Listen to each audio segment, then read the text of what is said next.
The NFC West has produced some of the most fun football games in the NFL over the last few seasons, and I don't think that this year is going to be any different. As we take a look back to 2024, we see the LA Rams won this division at 10-7. The Seattle Seahawks came in second at 10-7. The Arizona Cardinals finished 8-9, good enough for third place, and the San Francisco 49ers finished last in the division at 6-11. There's been a lot of shakeup in this division, whether it's just guys getting healthy, trades, free agency signings, the draft, you name it. Point being, this is going to be a very different division than it was last year, and it's going to lead to some different standings. Let's talk NFC West football.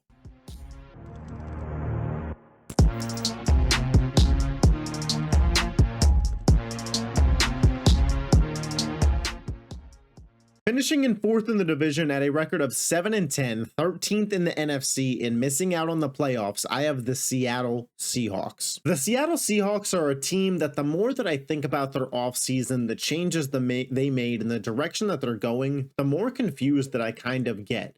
With this team and with the direction that they're going, especially on the offensive side of the ball, I have my concerns, question marks, and I'm not fully sure what the game plan is going to be.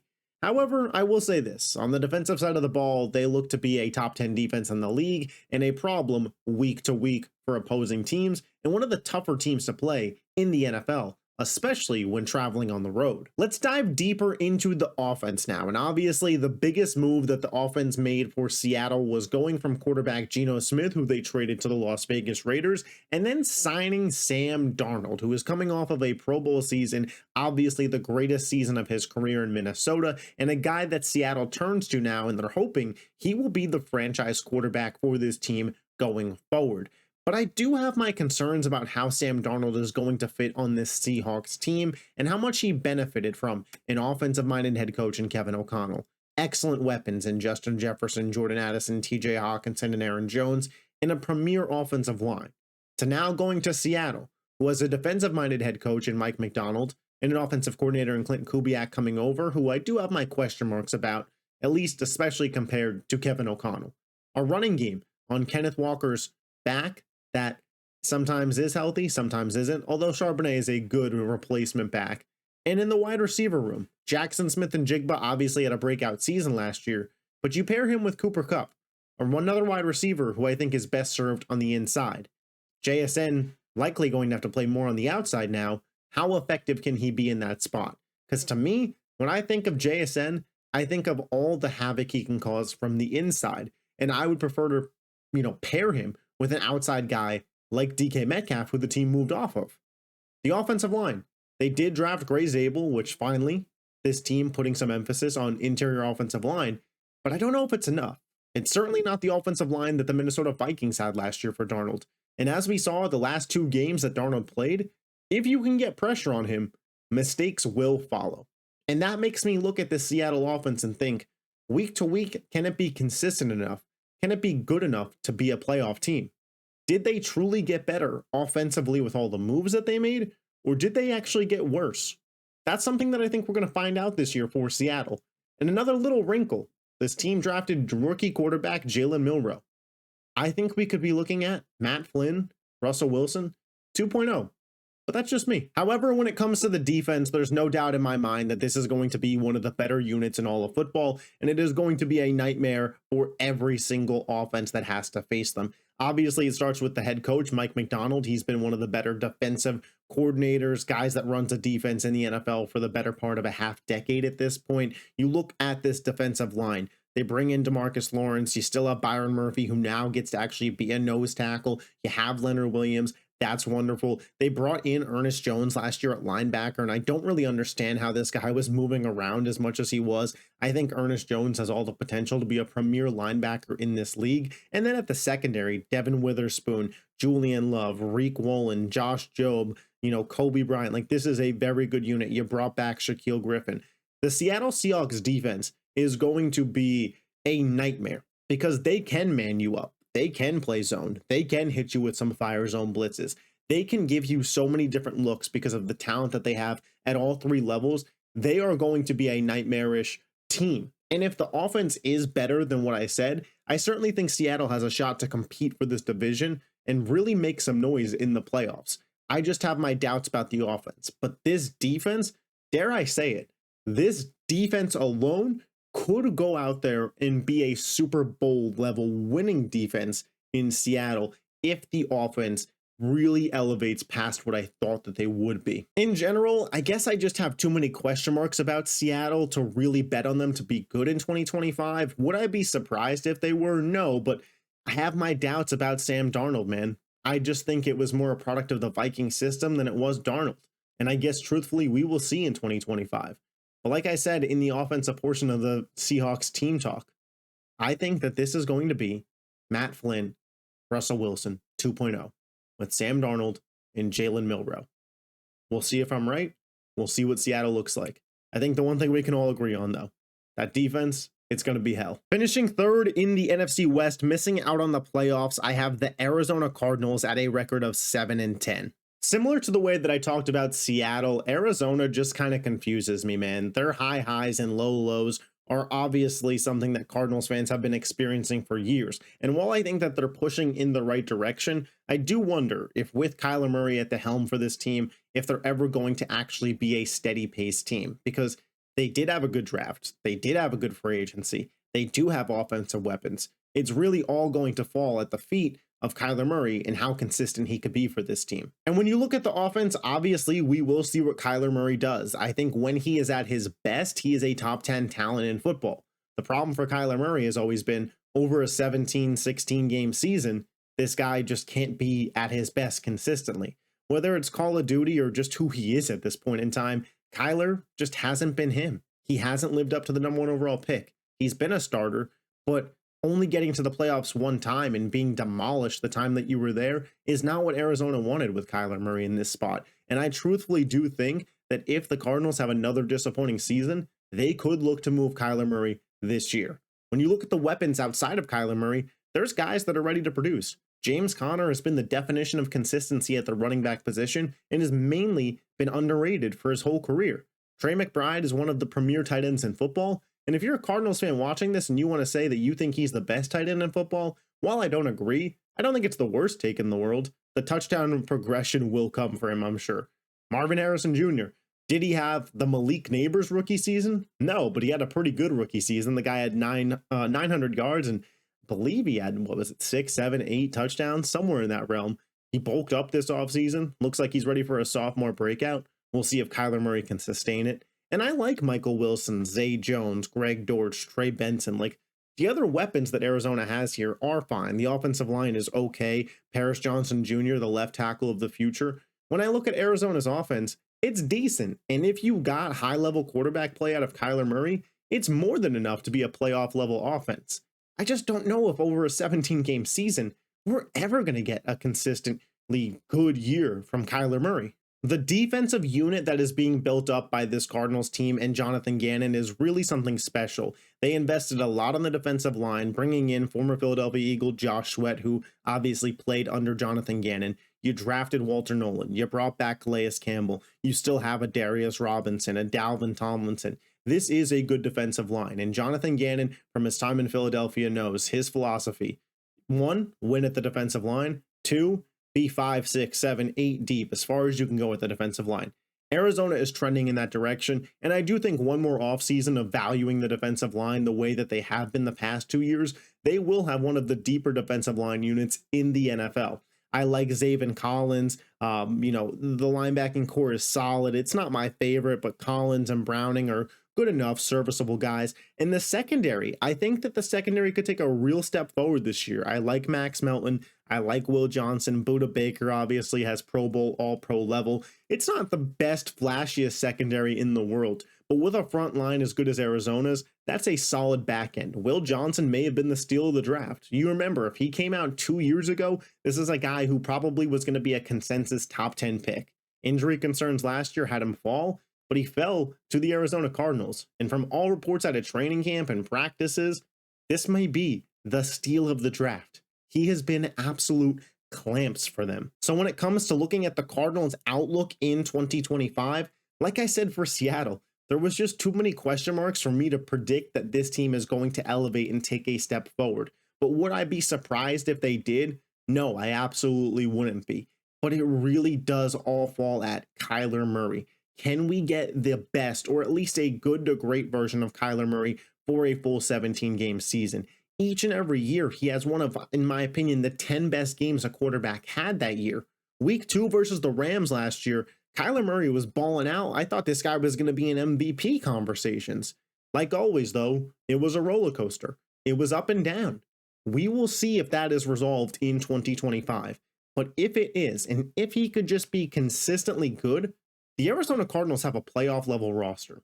We'll see if they get there. Finishing second in the NFC West, getting to the playoffs as the 5th seed, I have the Los Angeles Rams with a record of 11-6. Before we talk Matt Stafford, Sean McVay, and the Rams, I want to remind you to hit that subscribe button if you love the NFL. We got all these preview prediction series coming out, tier list, instant game reactions, you name it. This can be your central hub for NFL content. If you like the NFL, hit that sub button. Let's get back to the video. The Los Angeles Rams, I understand the record may seem a little low for some people, and the fact that I don't have them winning this division may also seem weird for people, but I want to set into reminder. The Rams typically in this Matt Stafford, Sean McVay era haven't played regular season football for the purpose of being a 1 seed, being a 2 seed. They've played well enough to get into the playoffs, and that's where they do their damage. So I'm not expecting things to change for the Rams in a philosophy standpoint. I think there may be some games that Stafford misses with this back injury throughout the year that they can afford him to miss. And maybe Jimmy Garoppolo wins those games, maybe he doesn't.